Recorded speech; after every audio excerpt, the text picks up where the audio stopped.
ये सूनी पड़ी सड़कें और बंद पड़ा बाजार उत्तराखंड के हल्द्वानी के वन भूलपुरा क्षेत्र का है।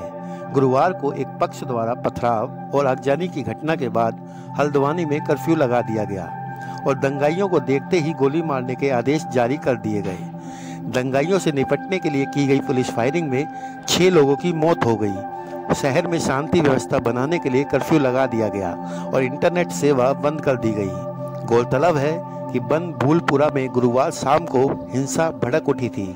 नैनीताल पुलिस का कहना है कि क्षेत्र में पहले से चिन्हित स्थल पर अतिक्रमण हटाने का काम हो रहा था। उसी दौरान पथराव शुरू हो गया। पुलिस ने अपने बयान में कहा कि एक विशेष समुदाय के पथराव और आगजनी के कारण कानून व्यवस्था की स्थिति बिगड़ गई और आम लोगों के साथ साथ सरकारी संपत्ति को नुकसान पहुंचाया गया। प्रदेश के मुख्यमंत्री पुष्कर सिंह धामी ने कहा कि दंगाइयों को देखते ही गोली मारने का आदेश दिया गया है। नैनीताल की डीएम वंदना सिंह ने कहा कि हिंसक भीड़ ने कई वाहनों को आग लगा दी, जिनमें 2 पहिया वाहन ज्यादा थे।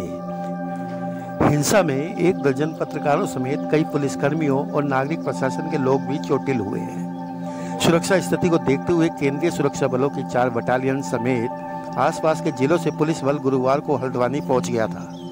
छतों और तंग गलियों से चले पत्थरों में 300 से अधिक लोग घायल हो गए, जिनमें Haldwani SDM Paritosh Verma, Kaladhungi SDM Rekha Kohli, tehsildar Sachin Kumar, CO special operation Nitin Lohani समेत 200 से अधिक पुलिसकर्मी जख्मी हुए हैं। मुख्यमंत्री धामी के कार्यालय की ओर से कहा गया है कि वन भूलपुरा में अवैध निर्माण को हटाए जाने के दौरान पुलिस और प्रशासन के अधिकारियों और कर्मियों पर हुए हमले तथा क्षेत्र में अशांति फैलाने की घटना को गंभीरता से लिया गया है। सीएम धामी ने स्पष्ट निर्देश दिए हैं कि प्रदेश में किसी को भी कानून व्यवस्था से खिलवाड़ करने की छूट नहीं देनी चाहिए। इस प्रॉपर्टी पर, जो कि खाली प्रॉपर्टी है, जिसमें 2 स्ट्रक्चर्स हैं जो कहीं पर भी ना तो किसी धार्मिक संरचना के रूप में रजिस्टर्ड हैं, ना ही किसी प्रकार से मान्यता प्राप्त है। उन स्ट्रक्चर्स को कुछ लोग मदरसा कहते हैं, कुछ लोग उसको नमाज स्थल कहते हैं, लेकिन उसका विधिक रूप से दस्तावेजों के अंतर्गत कोई अस्तित्व वर्तमान में नहीं है।